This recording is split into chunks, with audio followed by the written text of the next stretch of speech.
Hello guys, मैं हूं शाफी और आप लोगों का स्वागत करता हूं अपने इस यूट्यूब चैनल पर जिसका नाम यूनिक बरेली है। और आज हम लोग निकले हुए हैं नाइट में कार से और आप लोगों को बताना है जो हमारे सीएम योगी आदित्यनाथ जी हैं उन्होंने कुछ नियम लागू किए हैं ठंड को देखते हुए। तो उसके बारे में हमारे भाई बताएंगे, सऊद भाई साथ में हैं। हेलो। ठीक है गाइज, हम लोग आ चुके हैं रोड पर। ठीक है, फिर शुरू करते हैं।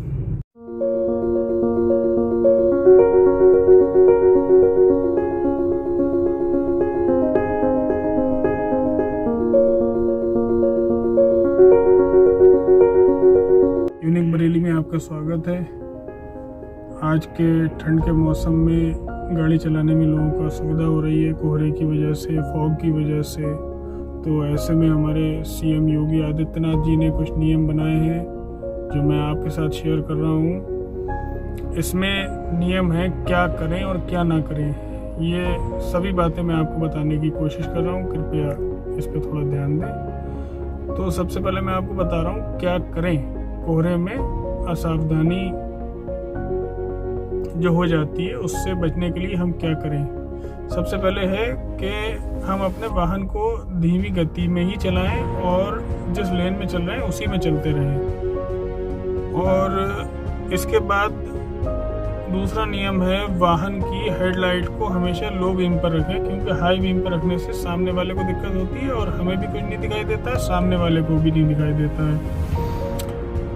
नेक्स्ट है शून्य दृश्यता की स्थिति में, यानी कि ये वो स्थिति है कि जब फॉग बहुत हो जाता है उस स्थिति में हम वाहन की जो फॉग लाइट है उसका इस्तेमाल करें और जो सड़क पे जो एक पट्टी होती है, पेंटेड पट्टी, उसके सहारे से हम धीरे धीरे गाड़ी को आगे बढ़ाते रहें। जहाँ पर जब फॉग कम हो जाएगा तो खुद आपको अंदाज़ा हो जाएगा, तो आप थोड़ी स्पीड बढ़ा सकते हैं लेकिन बहुत नहीं बढ़ाएं।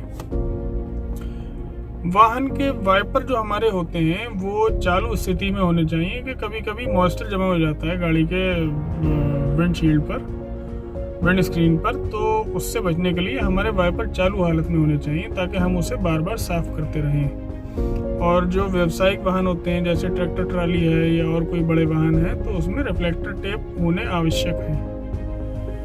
और वाहन जब हम चलाते हैं तो कभी कभी ऐसा होता है कि फॉग के बाद भी जब कभी एक लाइन से चल रहे होते हैं वाहन तो स्पीड बढ़ जाती है। तो इस चीज़ का ध्यान रखें, क्योंकि बहुत सारे हाईवेज जो होते हैं, एक्सप्रेस वे या हाईवेज जो होते हैं, वहाँ पर कभी कभी गाड़ियाँ एक साथ चल रही होती हैं तो बहुत स्पीड में चल रही होती हैं, लेकिन आगे वाला वाहन कभी असावधानी से तेज़ चलते हुए सामने खड़े हुए वाहन पर अगर टकराता है तो तेज़ गति से चलते हुए सारे वाहन एक दूसरे से टकराने की उनकी आशंका बनी रहती है। तो कृपया अपनी स्पीड को अपने कंट्रोल में रखें, उचित दूरी बनाए रखें।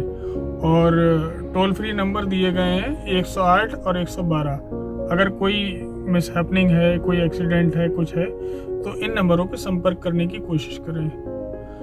अच्छा, अब इसके बाद आता है कि हम क्या ना करें। तो इसमें सबसे पहला नियम तो यह है कि तेज़ गति से वाहन बिल्कुल ना चलाएं और साथ ही ओवरटेक ना करें। हेडलाइट लो बीम पर रखें, यानी कि हाई बीम पे हमें नहीं चलाना है। वाहन को चलाते समय तेज़ म्यूज़िक ना बजाएं, जिससे कि बाहर की आवाज़ें, अगर कोई हॉर्न बजा रहा है तो हमें बिल्कुल सुनाई नहीं देगा और इससे कोई मिसहैपनिंग होने की संभावना बढ़ जाती है। तो कृपया इन बातों का ध्यान रखें। वाहन को चलाते समय मोबाइल का इस्तेमाल भी बिल्कुल नहीं करना चाहिए। आप लोग देख रहे हैं कि मैं अगर ये वीडियो बना रहा हूँ तो मेरा वाहन स्टेबल है, रुका हुआ है, और यही बात मैं आप सब लोगों से कहूँगा। सड़क पर गाड़ी खड़ी करने के लिए नियत स्थान बनाए हुए होते हैं, वहीं पर आप अपने वाहन को लगाएं। साइड से बिल्कुल वाइट पट्टी से नीचे उतार के लगाएं।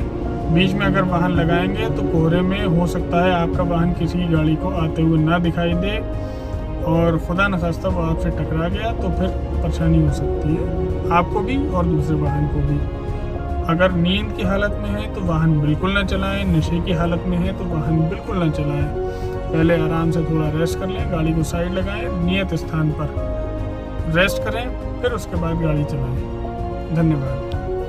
और हाँ, सीट बेल्ट लगाना बहुत ज़रूरी है गाड़ी चलाते समय, इस चीज़ का हमेशा ध्यान रखें। खुद भी सुरक्षित रहें, दूसरों को भी सुरक्षित रखें।